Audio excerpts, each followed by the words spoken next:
በወቅቱ እሳት ስትነድ ውሃ እዚህ ላይ ወደ ኤሊን የተቀየርኩት እብጠቱ አለ። እሳት ሲነፋፋ ቆዳው አንተ ገዳይ ነህ፣ እኔ አይደለሁም። እኔ ከቃሊቲ ከማረሚያ ቤቶች ወረቀት ማውጣት እችላለሁ። በህግ ከለላ ስር ነው የነበርኩት በወቅቱ። ስለዚህ እናንተ 70 ሺህ ብር ስትቀበሉ ህፃኗ ልጅ ሰጣችሁ ነው? ህፃኗን ሸጠናታል። ሸጣችኋት ነው? ምን አይነት ገንዘብ ትውሰድበት ምናምን ማውቀው ነገር የለም። ሊቢያ ላይ ህይወቱ አልፏል። አንድ ራሴን ነው ማውቀው፣ አቅም የሌለኝ ስደተኛ በእግሬ ኢትዮጵያ ውስጥ እንደገባው ይሄን ነው ማውቀው። በእግሬ ሶሪ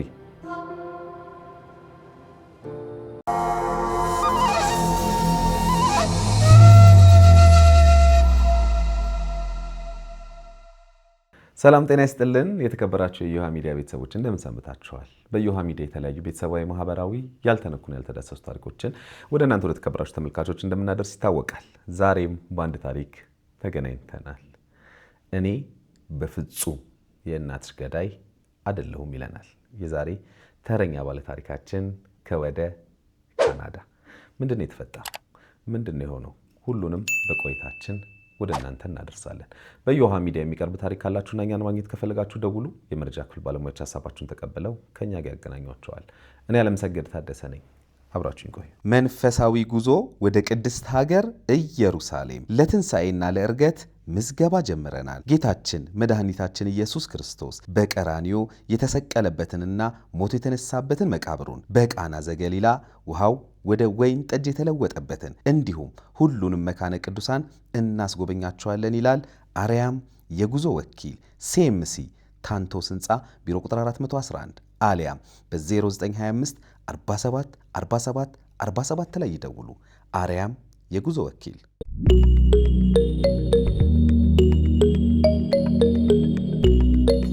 እንዴት ነህ? ሰላም ጤና ይስጥልኝ። አብሮ ይስጥልን። እንዴታው ዋልክ ነው አንተ ጋር? እንዴት አምሽ እዚህ ጋር? አዎ እኛ ጋር እንዴት ዋልክ? ኦልሞስት ምሳ ሰዓት ሊደርስ ነው። እዚህ ደግሞ ግማሽ አንድ ሰዓት 7 ሰዓት ከምሽቱ ሆኗል መሰለኝ። ሌሊት እኩለ ሌሊት አልፏል። እኩለ ሌሊት እንቅልፍ እንዳይወስደኝ እየፈራው ነበር። እሺ በጣም አመሰግናለሁ በቅድሚያ ስለተገናኘን፣ ታሪክህን የህይወት መንገድህን ልትነግረን ስለመጣህ እኔ በቅድሚያ በተመልካቾች ስም ከልብ አመሰግናለሁ። ኦኬ እኔም እንደዛው ጊዜያችሁ መስዋዕት አድርጋችሁ ይህን ድል ስለሰጣችሁኝ። በትውውቅን ጀምር። ያዕቆብ አንደ ብርሃን እባላለሁ። ቶሎች ያደግኩት እርግጠኛ አይደለሁም። ወላጆች አዲስ አበባ ውስጥ ነው።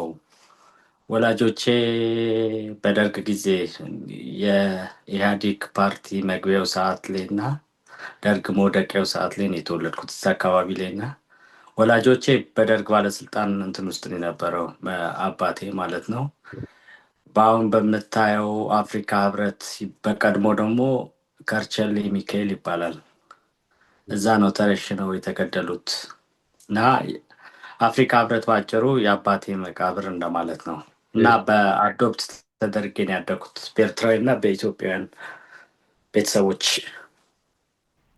ይሄን የተነገረ ስለ ልጅነትክ? ይሄንም ያወቅኩት በኢትዮ ኤርትራ አስመራ ስንገባ ነው እንጂ አልተነገረኝም ነበር። እስከ ሰባተኛ ክፍል ነው አዲስ አበባ የተማርኩትና ምንም አውቀው ነገር የለም። እናቴ እዛው ኢትዮጵያ ውስጥ እንዳለች፣ አባቴ ደግሞ ያሳደጉኝ ሰው ነው እና ይሄን ነበር ማውቀው። አስመራ በልጅነትህ የምታውቀው ተማሪ እያለህ እንግዲህ እስከ 7ኛ ክፍል ድረስ እዚህ አዲስ አበባ ነበርኩ ብላል እና ወላጆች እናትህ አብርሃን ነው የነበረችው፣ አባትህን ደግሞ ያሳደገ ሰው አባትህ እንደነበር ነው የምታውቀው?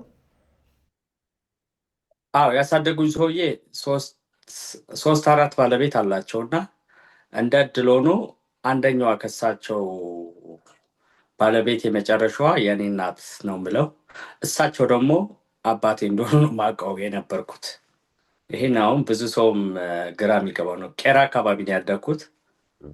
እሳቸው በወቅቱ አዲስ አበባ ቄራ፣ አዲሱ ቄራ በሬ ማረጃው በጀርባ ማለት ነው።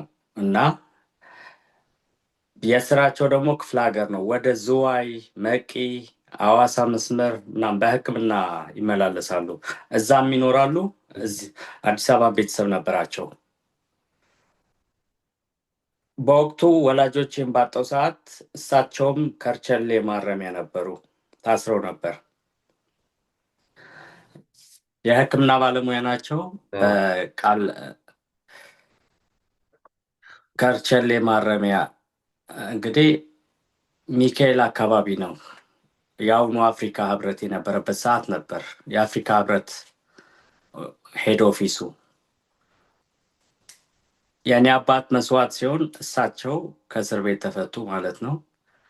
እሳቸው በተፈቱ ሰዓት መንግስት ኢንፎርሜሽን አለው በአጭሩ ስለ ሙሉ ቤተሰብ የኔና ግማሾቹ ተወስደዋል ይባላል፣ ግማሾቹ ወደ ራሻና ኩባ ተሰደዋል ይባላል፣ ግማሾቹ ሞተዋል። በቃ የተረጋገጠ ነገር የለም።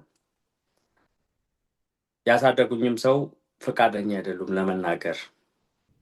ስለዚህ ስለ አባትህ የተረጋገጠ ነገር እስካሁን ድረስ አላውቅም ነው እያልከኝ ያለኸው? አዎ፣ አንድ ፍንጭ ነበር። የተማርኩት እውቀት ምንጭ ነው። በአመት አንዴ አንድ ሽማግሌ ሰውዬ ይመጣሉ እና ከትምህርት ቤት ይዘውኝ ይሄዳሉ።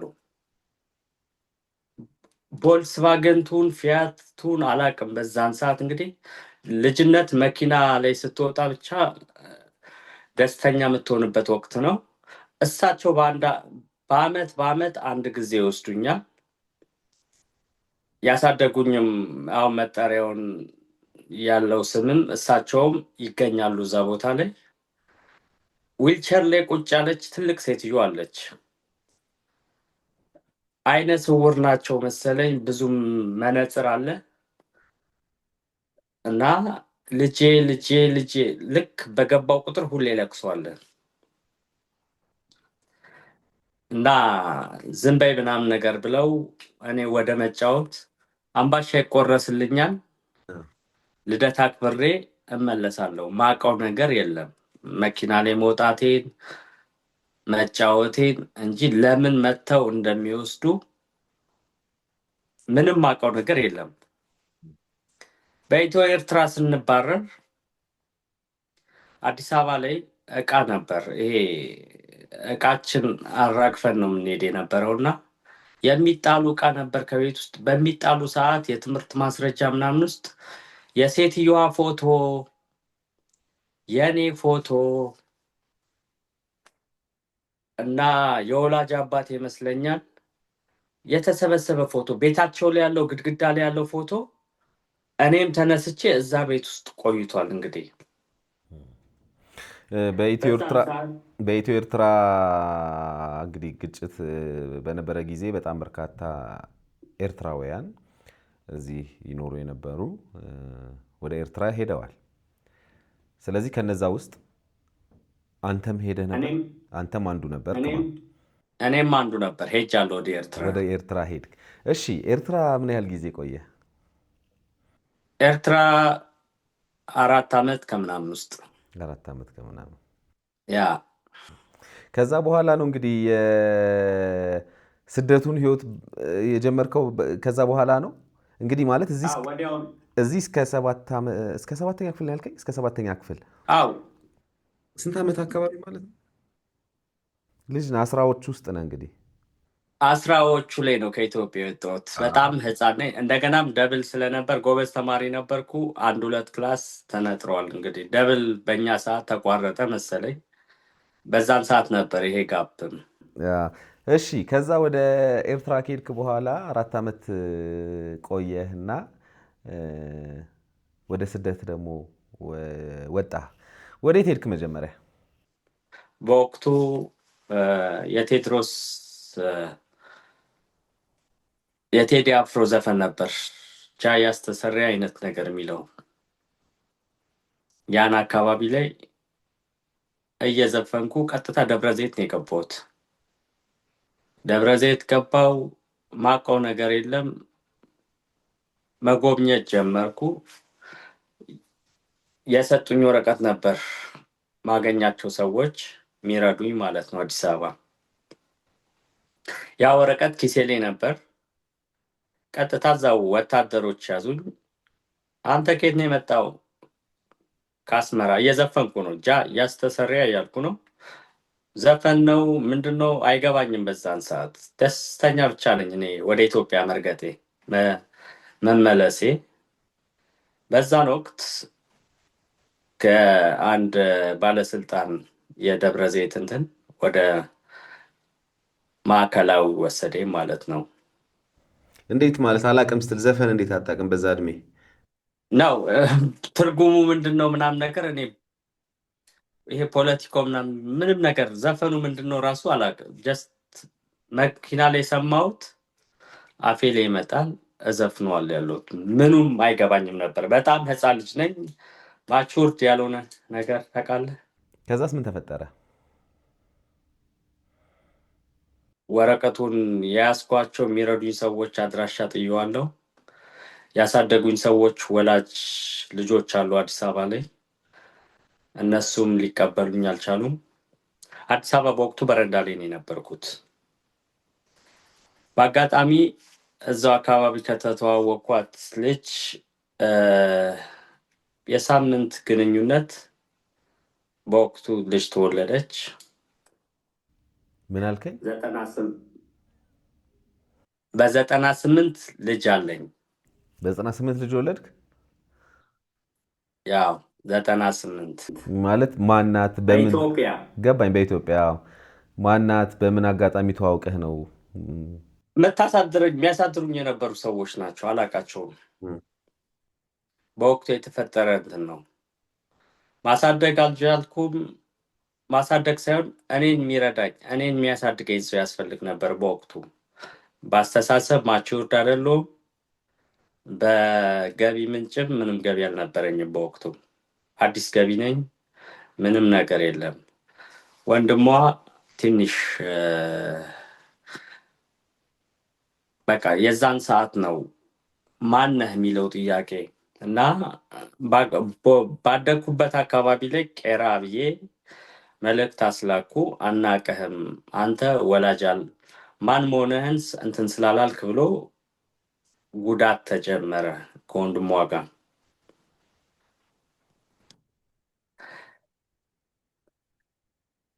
98 መጨረሻ አካባቢ ላይ ማሳደግ ስላልቻልን ፈረንሳይ ለጋሲዮ ሰዎች ተከራዩልን። ገራጅ ትንሽ አንዳንድ የእጅ ሙያ ነበሩ በወቅቱ። ሙያተኛ አይደሉም። ስትመጣ መጀመሪያ ከዚህ ስትሄድ አንተ ነው የሄድከው? እናቴ አልሄደችም ብለህ ነበር አይደል? ወደ አስመራ ስትሄዱ 3 ሚስት አሉ፣ 4 ሚስት ናቸው፣ 5 እያለ ይቀጥላል። ያንተ እናት ነው የምልህ። ያንተ እናት እዚሁ ነው የቀሩት አይደል? ወደ አስመራ አልሄዱም። የእኔ እናት የምትባለው ትግራይ ውስጥ አለች። ከእናት ጋር እስከ ስንት ዓመት ነው ያደግከው? አላደኩም። እነዚህ ያሳደጉክ ናቸው? ያሳደጉኝ ናቸው። የኔ ወላጅ ባዮሎጂካል ወላጆች ግን አታውቅም? አላውቅም። ኦኬ። እነዚህ ያሳደጉክ ናቸው? እነዚህ ያሳደጉኝ ነው። ካሳደጉክ ውስጥ ደግሞ አንተን አሳድገው እያለ እንግዲህ ይሄ ነገር ሲመጣና ወደ ኤርትራ ስትሄድ እዚህ አልቀሩም እነሱ? ሁሉም ነው የሄዱት? ኖ አንድ ነው የሄደችው ሚስት አንድ። ሌሎች ሚስት ኢትዮጵያ ውስጥ ነው የቀሩት። እኔን በወቅቱ ያሳደገችን ሴትዮ ትግራይ ውስጥ አለች። ታዲያ ከዛ ስትመጣ አንተ ከአስመራ ስተመልሰህ ስትመጣ ሌሎች የማታውቃቸው ቦታዎች ላይ ከመሄድ የሚያውቁህ ጋር እሳቸው ጋር ለምን አልሄድክም? ትግራይ ላይ ያለችው አድራሻዋን አላውቀውም። እኔ ኢትዮጵያ ውስጥ ከመጣሁ በኋላ ቅርብ ጊዜ ነው ያወቅኩት። አሁን ከ10 ዓመታቶች በኋላ ከብዙ ፍለጋ በኋላ ትክክለኛ አብረውኝ ያደጉ በመኖሪያ ቤታችን አሉ። እነሱ በወቅቱ ሊቀበሉኝ ፈቃደኛ አልነበሩም። ቄራ አሉ። ቄራ አለች አንደኛዋ ላፍቶ ነች። ስለዚህ አንተን ባዮሎጂካል የወለዱህን እናትና አባት ስቲል ነው አታውቅም?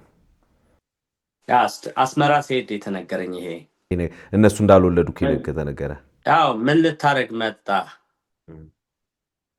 ሆስፒታል ላይ ነው የሚሰሩት ያሳደጉኝ ሰውዬ እና ከትምህርት ቤቴ እዛ ሆስፒታል አካባቢ ነው ሀሊበት የሚባለው የአስመራ ሆስፒታል። እሳቸው ጋር ሲሄድ አንድ ከሻሸመኔ አካባቢ የነበረ ሰውዬ የድሮ ጓደኛቸው ተባሮ እንደኛ ወደ አስመራ የገባ ነው እና ወረፋ እየጠበቀ ነበር ሆስፒታል ታካሚ ሆኖ ማለት ነው። እሳቸው ጋር ሳንቲም ምናምን ልጠይቅ ሲሄድ ሰላም በለው ምናምን ነገር ሰውየው ከዛም አንተ ማን እንዴት መጣ የሚለው ጥያቄ መጣ። ቤተሰቦች አሉ አይደለ እንዴ? ጥሩ ቤተሰቦች ምናምን ነገር እንዴት ወደ አስመራ? እዚህ እኮ ምንም ነገር የለህም የሚለው ጥያቄ ዛኔ ነው የተነገረኝ። በፈረንጆች 2098 91 ተባረርን። 92 93 ላይ ነው ይሄ ነገር ያጋጠመው። ስለዚህ በዚህ አጋጣሚ እንግዲህ ምናልባት ቤተሰቦችህን መልእክት እንድታስተላልፍ ብዬ ነው። ምናልባት የሚገኙ ከሆነ ይሄን የሚያዩ ከሆነ አይ ቲንክ እንግዲህ መጠየቅ የምትችለው የሚመስለኝ እነዛ ያሳደጉክን ሰዎች ነው ብዬ አስባለሁ። እነሱ ናቸው መረጃው ሊኖራቸው የሚችለው። አንተ ከየት መጣህ አይደለ? ወይስ ሌላ የተሻለ የምታውቅበት መንገድ አለ ብለህ ታስባለህ? ሚስጥራዊ ሰው ናቸው የነበሩት። ብዙ ትዳር ስለነበራቸው አዲስ አበባ ያሉት ክፍለ ሀገር ላይ ያሉት አሁን በአቬሬጅ እኔ ቤተሰቤን ሳፈላልግ 70 እስከ 79 የልጅ ልጅ ደርሰዋል። አይተዋወቁም። ስለዚህ የምትጠራውም ባሳደጉክ ሰዎች ነው? አዎ ስሜማ እስከ እንደዛ ነው ያለው። በእነሱ ነው። ዜግነትም ኤርትራዊ በሚል ነው ያለኝ፣ ግን ኤርትራዊ አይደለሁም። አንድ የመጀመሪያ ይሄ ነው። ኢትዮጵያዊ እንዴት መጣ? በቃ ሰውየው የሚያውቀው ነገር ስለነበር እንዴት መጣ? እዚህ እኮ አይደለም ቤተሰቦቹ ጋር አይደለም እንዲ ያለኝ። አውቆህ ማለት ነው? ኖ ጓደኛቸው ነው እንግዲህ በዛን ሰዓት በወቅቱ የሚያውቁ ሰው ናቸው። ሻሸመኔ አካባቢ ከሻሸመኔ አካባቢ እኛ ከአዲስ አበባ ነው የወጣ ነው ወደ ኤርትራ። ጓደኛቸው ከሻሸመኔ አካባቢ ነው ወደ ኤርትራ ሄደው አስመራ ሆስፒታል ላይ ሲገናኙ ስራ ቦታቸው ላይ ነው እንግዲህ ያሳደጉኝ ሰዎች። አባቴ ባዮሎጂካል ያልሆኑት እሳቸውን ሲያገኝ አንተ ምንድነው? ልጆቻቸው እኮ ትላልቅ ናቸው፣ አንተ እኮ የሚለው ጥያቄ ተጀመረ። ሰውየው በጣም ተናደው አያውቁም። ኦቨር ነው ያደረጉት፣ ኦቨር አክት ከእሱ ጋር ምን አባ ገባ አይነት ያው እኔ ልጄ ነው ልጄ ነው ምናምን ነገር እና ይሄን ነገር ሳይ ተረብሻለሁ። ግን ጸጥ ጥንትል ነገር አለ አይደለ? ካደክ በኋላ ጠየካቸው ማለት አሁን ራስን ከቻል ከአዲስ አበባ አስመራ ከባድ ነበር ስልክ መደወል። አይ አሁን ነው ያልኩህ። ኧረ ራስን ከቻልክ አሁን በህይወት የሉም። እኔ ባገኘኋቸው ሰዓት ይሄን ጥያቄ በጀመርኩ ሰዓት ደግሞ የእሳቸው የእርጅናና የጤና እንትን ጥሩ አልነበረም። ጆሮአችን ሁለታችንም እኔም ጆሮ ጥሩ ሁኔታ ላይ አልነበረም፣ የእሳቸውም አልነበረም። ፕላስ ደግሞ ገንዘብ የሚባል ነገር ነበር። አስመራ ውድ ነበር ወቅቱ ላይ ስልክ ስደውል፣ እንደ አሁኑ ቴክኖሎጂዎች ብዙም አልነበረም። በዛ አጋጣሚ 2015 አካባቢ ላይ አርፏል። እርግጠኛ አይደለሁም። ወደ አስመራ ሄጄ መቅበር ምናምን የሚባል ነገርም የለም። እርግጠኛ ኢንፎርሜሽን የለኝም። የዛን አካባቢ እንትን ያሉት። እሺ ወደ አንተ ታሪክ እንመለስ። እንግዲህ እዚህ በድጋሚ ከመጣህ በኋላ በሳምንት ግንኙነት ውስጥ እንግዲህ ጸነሰችና እንደ ጓደኛ ሆናችሁ ማለት ነው አይደል? አዎ ዝም ብላ ነው የምታስጠጋኝ የነበረችው። ምክንያቱም አዲስ አበባ መንገድ ላይ ነው የነበርኩት እኮ። ከዛ ከእሷ እንድትጸንስ አረካት። ያ የአጋጣሚ ስህተት ነው። እሺ ከዛ ከወለደች በኋላ ደግሞ ማሳደግ አቅሙ እናንትኑ ስላልነበረ ልጁን እሷ ማሳደግ ጀመረች።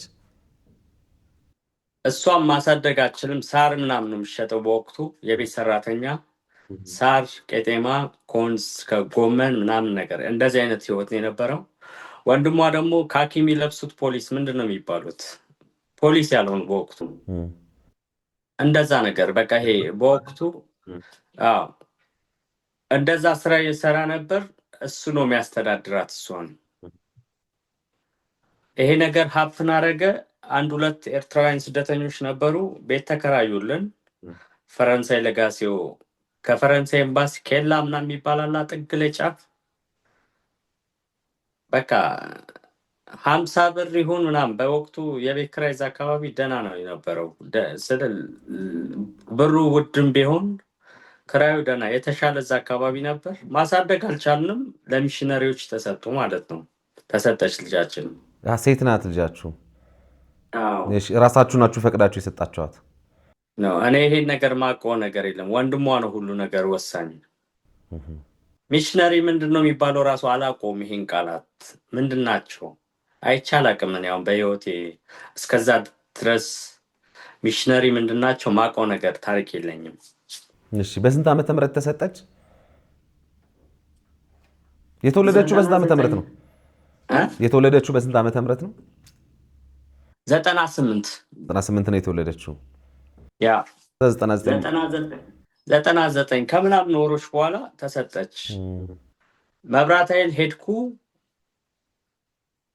ያሳደጉኝ አጎት ከሚባሉ ቤተሰብ ናቸው። መብራት ኃይል ላፍቶ አካባቢ ጋር እሳቸው ገና ቂጥ እንዴት ልበለ እንትን ራስን ሳችል አይነት እንዴት እንደዚህ ምናምን ነገር ብሎ ብቻ ፊት አልሰጡኝም። ዛት ሴት በወቅቱ በጣም የጨነቀኝ ወቅት ነበር። የኔ ውሳኔ ገብርኤል ቤተክርስቲያን ጎፋ ገብርኤል ጋር ልጥላት ወስኜ ነበር። ትታመማለች፣ በቂ ምግብ የሚባል የለም፣ ብዙ ነገሮች ብቻ ወቅቱ ላይ ውጥ በቃ በህይወቴ አስጨናቂ ጊዜ የሚባል ነው እና ከቄራ በሬ ማረጃው ከግልባጭ ነው እንግዲህ ስጋ ይወጣል አንዳንዴ በትቦ። ከዛ ፌስታል ጠዋት ከጅብ ጋር ተጋፍቼ ነው እንግዲህ ከሌሊቱ 11 ሰዓት ስጋ ይዤላቸው ወደ ፈረንሳይ ለጋሴ የሚሄደው ከትቦ ውስጥ የወጣው። ይሄ ነገር ብዙም ሊያስኬደን አልቻለም። ወንድምየዋ ትንሽ አስቸጋሪ ነበር። ሚሽነሪዎች ሬዲ ተደረጉ። ምን መስራት ትችላለህ አሉኝ በወቅቱ። እጅ ሙያ ላይ ደህና ነኝ። ያየሁትን ነገር አእምሮ ይቀበላል። አንዴ በይዳለሁ፣ አንዴ መካኒክ ጋር ነኝ፣ አንዴ ቀለም በቃ የወሰድከኝ ቦታ መሄድ ሰው ነኝ እና በወቅቱ በያጅ አልናቸው። ጥሩ ሰዎች ነው የነበሩት። ሳር ቤት ነው ሚሽነሪዎቹ። ሳር ቤት አደባባዩ በአሁኑ አላውቀውም። አሁን አዲስ አበባ ብዙ ተለውጧል። ሳር ቤት አደባባይ እዛ ውስጥ ከመጡ ሚሽነሪዎች ናቸው እንግዲህ ይዘዋት ሄዱና 70,000 ብር በወቅቱ ሰጥተውናል። ኦኬ በወቅቱ ምነግርህ ያለውን ያ ብር በወቅቱ በአሁኑ ሰዓት በሚሊዮኖች አቆጣጠር 70,000 ብር ሰጥተውናል። 70,000 ብር ሰጧችሁ? 70,000 ብር ለአንተና ለእናትየው?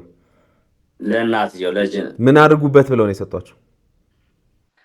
አይሱዙ አንድ ኤርትራዊ ያለ ቴክኒሽያን ነው ኤርትራ ውስጥ አስመራ ዩኒቨርሲቲ የነበረ አስተርጓሚ እሱ ነው የነበረው። ይሄም ብታረግ እኔም የሆነ ብር አውጥተን በአይሱዙ የዛኔ ወደ አውቶቡስ መቀጥቀጥ ማለት ነው። ከራስ ወሪያ ስራ ጥሩ ጥቅም ይኖረዋል በሚል ይሄን ከሰጡክ ሼር አድርገን እንጀምራለን ተባባልን። ገንዘብ የተሰጠን ቀጥታ ወንድምየው ነው የወሰደው 70,000 ብር አካውንት። በወቅቱ መታወቂያ የለኝም፣ ባንክ የሚባል ነገሮች አላውቅም። ያ ብር እስከዛ ሰዓት ፍቅር ነበር፣ ሁሉ ነገር ሰላም ተመልሶ አልቻልንም። የቤት ክራይ እዛው ፈረንሳይ የተሻለ ግቢ ተከራየን በገንዘቡ። አዎ በገንዘቡ እኔ ማውቀው የለም። እሱ ነው የሚያስተዳድረን። አብሯችሁ ነው የሚኖረው? ደላላም ነው የዛን ሰዓት የራሱን ትዳር መሰረተ የዛን ሰዓት ላይ። ስለዚህ እናንተ 70,000 ብር ስትቀበሉ ህፃኗ ልጅ ሰጥታችሁ ነው? ህፃኗን ሸጠናታል። ሸጣችኋት ነው?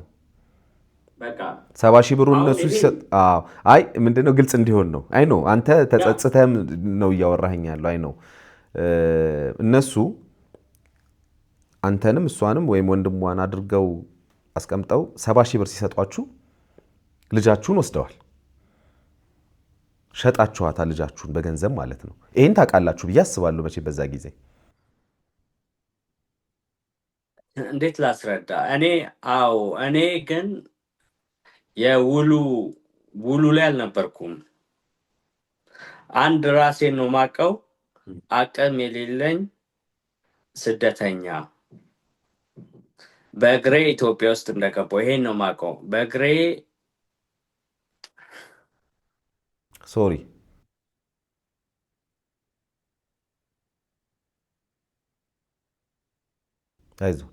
አይዞ ተረጋጋ። አሁን አይዞ እሺ። አይ ነው እኔ በጣም እረዳሃለሁ፣ ግን ሰዎች እንዲማሩ ነው። አንዳንድ ጊዜ እንደዚህ ያለፋችሁበትን ነገር ስትነግሩን ጥሩ ነው። ሌሎች ሰዎች ደግሞ ይማራሉ አይደለ? ማትረፍ እንችላለን ብዬ አስባለሁ። እንሰማለን በየቦታው በሆኑ አጋጣሚዎች ልጅ ይወለድ እና ከዛ በኋላ ያንን የተወለደ ልጅ ማሳደግ ሳይችሉ ሲቀሩ የሆነ ቦታ ጥለውት ሊሄዱ ይችላሉ። ልክ አሁን አንተ ቅድም መጀመሪያ ያሰብኩኝ አላልከኝም? እንደዚህ አይምሮ ላይ መጣብኝ፣ እንደውም ገብርኤል ጋር ልጣላት እንደ የሚለው ነገር መጣብኝ። ይኸውልህ በጣም ብዙ ሰው እኔ በጣም ብዙ ሊስት ላሳየህ እችላለሁ። አሁን አፋልጉኝ ላይ ያሉ ምንድነው የምታውቁት ታሪክ ስንል አይ በቃ ቤተሰቦቻችን ወልደው ጥለውናል፣ ይህንን ነው የምናውቀው፣ ማን እንደሆኑ አናውቅም ወላጆቻችን ይላሉ። አንዳንዶች ደግሞ በትክክሉ ፈርመው በፍርድ ቤት በጉዲፈቻ ማለት ነው በዛን ጊዜ ልጆቻቸውን የሰጡ ሰዎችም አሉ። አሁን እናንተ ምናልባት ለየት የሚለው ገንዘቡን ሰጧችሁ 70,000 ብሩን። እሺ ፊርማ አሳስፈርመዋቸዋል? ወይም ወንድም ፈርመው ወይ እናቷ ማለት የልጅቷ እናት ፈርመዋል? በፍርድ ቤት የጸደቀ ነገር አለ? ያንተ ልጅ ሲወስዱ አንድ ንገርህ 98 ላይ ብጥብጥ ነበር አዲስ አበባ አስታውሳለህ? ይጃት ወደ መብራት ኃይል ሲሄድ ጋኪ ያኮና አካባቢ በጥይት ተመቶ የሞተ ልጅ አለ። ፌደራሎቹ በዛም በግርግሩ ሰዓት ነው የምልህ። የዛን ሰዓት እጄ ላይ ነው የነበረችው እና በቃ ይሄ ነገር እግዚአብሔር ነው ያተረፋት ብዬ ገብርኤል ላይ ጥያት የወሰንኩበት ይሄ በቃ የራሴን እንትን ነው የምልህ። በቃ ጥያት የመሄድ አዲስ አበባን አላቅም፣ የገቢ ምንጭ የለኝም። የሄድኳቸው ሰዎች አሉ። እንዴት ልበለ 10 ብር ሊሰጠኝ የቻለ ሰው የለም። 10 ብር ታውቃታለህ? 10 ብር ይሄ ከዛን ተፈረመ ምን አደረገ ማቀው ነገር የለም። ይሄን ገንዘብ ብቻ እንደሚሰጡን ተስማማ ብቻ ተባልኩ። ይሄን ነው ማቀው ነኝ።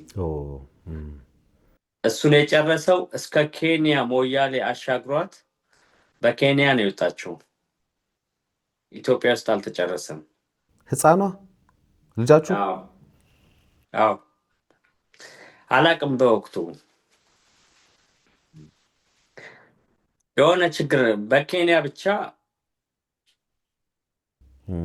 በኬንያ በናይሮቢ እንዴት ወጣች ምናምን የሚለው ብዙ አታውቀውም። ስለዚህ እነሱ በቃ ለእናንተ ገንዘቡን ሰጡ፣ እሷን በሆነ መንገድ ይዘዋት ወጥተዋል፣ በህገ ወጥ መንገድ። እሱ ነው ወንድሟ ነው ይዟት የወጣው። ወንድሟም አብሮ ሄደ ሊያደርስ። ባለውሉ እሱ ነው፣ ባለ ኮንትራቱ እሱ ነው። ማቀው ነገር የለም። ሞያሌ ቤቱ ጋር ነው ብትለኝ በወቅቱ ምንም ነገር አላቅም። ምን ተደረገ ምን ይመለሳል በወሩ ገንዘብ ሲባል ጦርነት በቃ አለመግባባት የሚባለው ነገር ይጀመራል። ከዚህ ሰዓት ነው እንግዲህ አለመግባባት ይጀምራል። ቃል በገባው መሰረት አይሱዙን እንግዛ፣ እንቀጥቅጥ፣ ስራ እንጀምር። የምን ገንዘብ አለ? አሁን የመጀመሪያ ጥላችን እዚህ ጋር ነው። አላቀህም። የምን ልጅ የምን ገንዘብ? በቃ ይሄ ነው የጠባችን መንስኤ። እህቱስ ማለት ያንተ የልጅህ እናትስ? ወንድም ቤተሰብ ነው የሚበልጠው። ቤተሰብና ገንዘብ ይበልጣል። ገባኝ። አይ በዛ ሰዓት አብራህ ናት ከአንተ ጋር አልነበረችም። ነገርኩ እኮ እኔ ምበላው በወቅቱ ነው የሚያሳስበኝ። ስለዚህ ተለያይታችኋል ከእሷ ጋር? ከእሷ ጋር ነው የምትኖር፣ ከእሱ ጋር ነው የምትኖረው። ትንሽ ወቅት ተከራየልን፣ አቆመው። ከዛ ተመለሰች እሷ፣ አንተ ወጣ። እሷ ከእሱ ጋር ያ በቃ ጨርሳለች።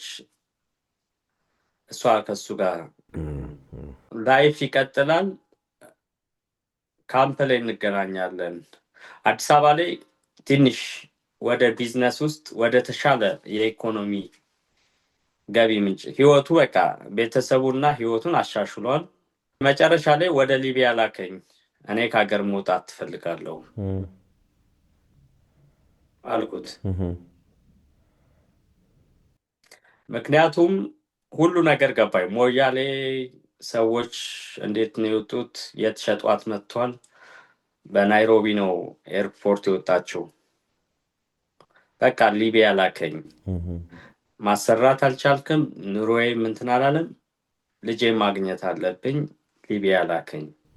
በሊቢያ አቆራርጬ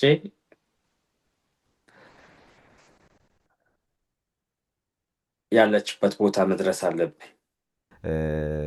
አንተ እኔ መውጣት ፈልጋለሁ አልከው። ከዛ ጉዞ ጀመርክ አንተ?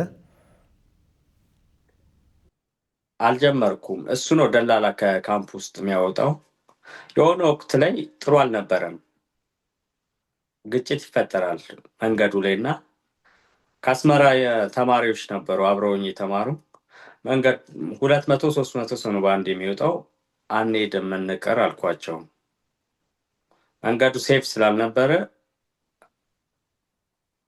አንሄድም ስል ለአንዱ ስትነግረው አንሄድም እያለ ሁሉም ሰዎች ቀጥ አድርገው አቆሙት ማለት ነው መሄዱን። በዛን ሰዓት ነው እንግዲህ አንተ በየመጣህበት በእንጀራ የገባ ብሎ ለዛው 2-3 ሰዎች ነበሩ ነፃ ትኬት ነፃ ጉዞ አላችሁ ብሏቸው በእሳት አስለኩሶን ያስገድለኝ። በእሳት አስለኩሶ ይሄ በጀርባዬ በእሳት ካምፑ ላይ ስራዬን አበላሸህ ብሎ የምን ልጅ የምን ቤተሰብ አንተዋወቅም ብሎ በእሳት በጋዝ ተለኩሶ ገለውኝ ነበር 2012 በፈረንጅ። እንዴት ተረፋችሁ ከቃጠሎ? ሽንት ቤት ነው የካምፑ 4x4 የሆነች 50 ሳንቲ የሆነች እንትን ናች ቀዳዳዋ የሽንት ቤቱ። ሽንት ቤት እየሄድኩ ነው። የመደባቸው ሰዎች አሉ። ገንዘብ ነው። ሊቢያ በነፃ አውሮፓ ከታለው ከተባለ አንድ ሰው እዛ አካባቢ ተስፋው አውሮፓ ነው እንጂ ሌላ ግድ የላቸውም። ስለዚህ በጣም ብዙ ጉዳት አድርሶብህ እሱ ተረፍ። ከዛ በኋላ አንተ እንዴት ወጣ ከሀገር? እኔ ስደተኛ በዩኤንኤችሲአር ነው የወጣሁት። መጀመሪያ የት ሄድክ? ቀጥታ ካናዳ። ቀጥታ ካናዳ ነው? ከካምፕ ወደ ካናዳ? ከአዲስ አበባ ካናዳ። ከአዲስ አበባ ካናዳ ነው ቀጥታ ሄድከው? ያ መቼ ማለት ነው ጊዜ? 2018። ኦኬ እሺ። እንግዲህ ከዛ በኋላ እንግዲህ ልጅህን ደግሞ አላገኘህም። ከእሷ ጋርም ከእናትየውም ጋር እንትን ብለሃል። እንዴት ነው ማለት የሆነ ናፍቆቱ የሆነ ነገሩ ይመጣል? እንዴት ነው?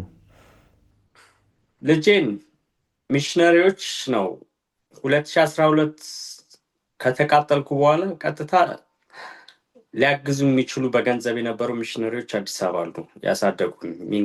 ከዛም በኋላ የሚረዱኝ የነበሩ ሚሽነሪዎች ተተዋውቄ ከዛም በኋላ የሚያግዙኝ ሰዎች ነበሩ አዲስ አበባ ላይ። ላይፍ እንደ ተቸገርኩት አልቀጠለም። ሊቢያ ደርስበታለሁ ያነደደኝ ሰው ያልኩበት ወቅት ላይ ነው እንግዲህ ሚሽነሪው ኖ ዩ ዶንት ሃቭ መውጣት የለብህም ይቅርበል ብለው አዲስ አበባ ላይ ያስቀሩኝ። ልጄን ከዛም በኋላ ተገኝታለች። ኮኔክት ያደርጓታል ሚሽነሪዎች በአካል አግኝተው ይረዷት ነበር። ይሄ ሁሉ ይቀጥላል። እኔ ቃሊቲ ማረም ያለው በወቅቱ በምን ገባ? ጀስት እሱን ያሳስረኝ። በቃ እንዴት እንደገባው አላውቅም። ጀስት ቃሊቲ ገብቻለሁ 2014 ላይ። የዛን ሰዓት እህቱ ልክ ያልሆነ ነገሮች እንደነደድኩ ያወቀችው የዛን ሰዓት ነው። ደብዳቤ ልኬላታለሁ። ወንድምሽ ነው ህይወቴን ሊገለኝ ነበር ስላት ሊቢያ ተነስታ ከኤርትራውያን ጋር ሄደች። ምን አይነት ገንዘብ ትውሰድበት ምናምን ማውቀው ነገር የለም። ሊቢያ ላይ ህይወቱ አልፏል። ሜዲትራሊያን ባህር ላይ ማለት ነው። እኔ በወቅቱ ቃሊቲ ማረሚያ ነኝ። የእሷ ህይወት የልጅህ እናት ህይወት ያ ይህን ደብዳቤ ነበር በወቅቱ የላኩላት። የእሳት ያናደደኝ አሞኝ ወይ አእምሮ ስቼ ምናምን አይደለም፣ መናገር አልችልም። እንዴት አድርጌ አሳልፌ ልስጠው? ሰዎች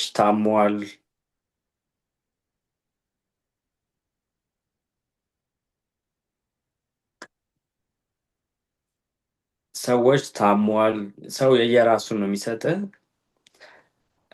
ይሄን ሪዝን ስነግራት ነው ተነስታ የወጣችሁ ወደ ሊቢያ ከቤታቸው ገንዘብ ወስዳ። ሊቢያ እንደ ኖርማል በኢትዮጵያ ቴሌቪዥን ያየሁት እንግዲህ ኤርትራውያን ባህር ላይ ሰጠሙ ምናምን በሚለው ወቅት እሷም ከነዛ ውስጥ ናት። አዎ ቃሊቲ መታለች። ሊሄድ ነው አለች። ተይ አልኳት። በቃ ልጠይቀኝ የመጣችው የእውነት እሱን ያደረገው አለች። አዎ አልኳት። በቃ በሳምንቱ ተነስታ ሄደች። እኔ ቃሊቲ ማረሚያ ነኝ።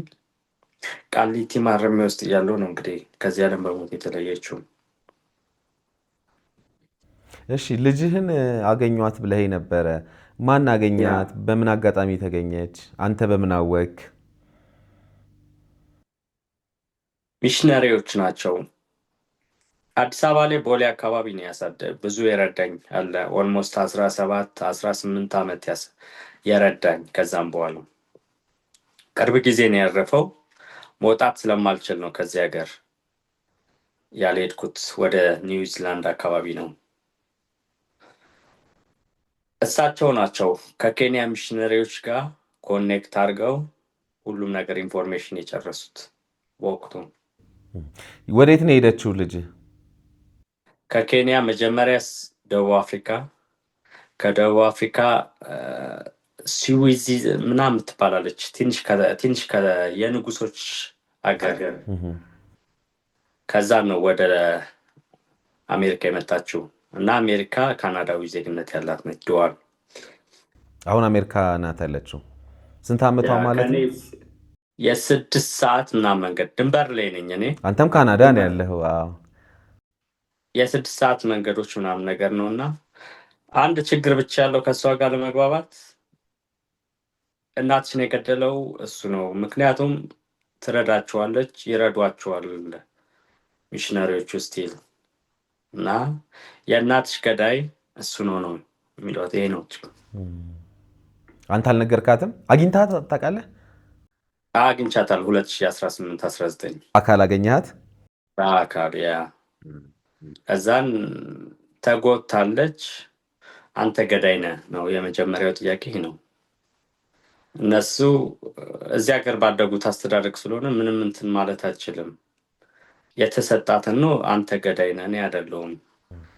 እኔ ከቃሊቲ ከማረሚያ ቤቶች ወረቀት ማውጣት እችላለሁ። በህግ ከለላ ስር ነው የነበርኩት በወቅቱ። እሷም የወጣችበት ወቅት ላይ ደግሞ ሰዎችም ነበሩ፣ ኤርትራውያን ግሩፕ። ከዛም የተረፉ ሰዎች አሉ እንግዲህ እነሱ እንደ እድል ሆኖ መሻገር አልቻሉም። መሻገር የቻሉት ተሻግረው አውሮፓ ገብተዋል በወቅቱ ማለት ነው። ይሄ ነው እና እስከ አሁን ሰዓት እሳት ያነደደኝ ሰውዬ እዚሁ እኔ ባለሁበት የ4 ሰዓት ከተማ ውስጥ ነው። አዲስ አበባ ሐዋሳ እንደ አይነት ነው። እና ለምን አረከው አልኩት። ጀስት ገንዘብ ፈልጌ አለ። እሳት የለኮሰኝ ሰው እዚህ ሀገር አለ። እሺ አሁን ከልጅ ጋር ትገናኛላችሁ? ከልጄ ጋር ለመገናኘት እኔ አሜሪካ ካናዳዊ እንትን ሲቲዝን አይደለሁም፣ ልሆንም አልፈልግም እና አሜሪካ በወቅቱ መግባት አልችልም። አሁን ኦኬ። ያ ነው ችግሩ። በስልክ በምናምንም አትገናኙ? አሁን እግዚአብሔር ይመስገን ወልዳለች። ጃፓን ተጉዛለች። ይሄን 3 ወር ውስጥ ጃፓን ሄዳለች። ግን ይሄ ነው አንተ ማነህ የሚለው ጥያቄ አለ። የማንነት ጥያቄ። እኔም እስከዛሬ እኔም አላውቀውም ነው የምላት። ይሄ ነው እንትኔ። እኔ ምን ላግዝህ? አዲስ አበባ ላይ ነው ያለው የመጀመሪያው። ቤተሰቦቼ እዛው ባደግኩበት አካባቢ ላይ ነው። ከበቅሎ ሰፈር እስከ ሳር ቤት፣ ከሳር ቤት እዛ አካባቢ ላይ ነው ያሉት ቤተሰቦች፣ ትክክለኛ የስጋ ወላጅ የሚባሉ። ይሄን ነው አሁን የትኛው ግቢ የሚለው ነው ጥያቄ። ስማቸውንም አታውቅም?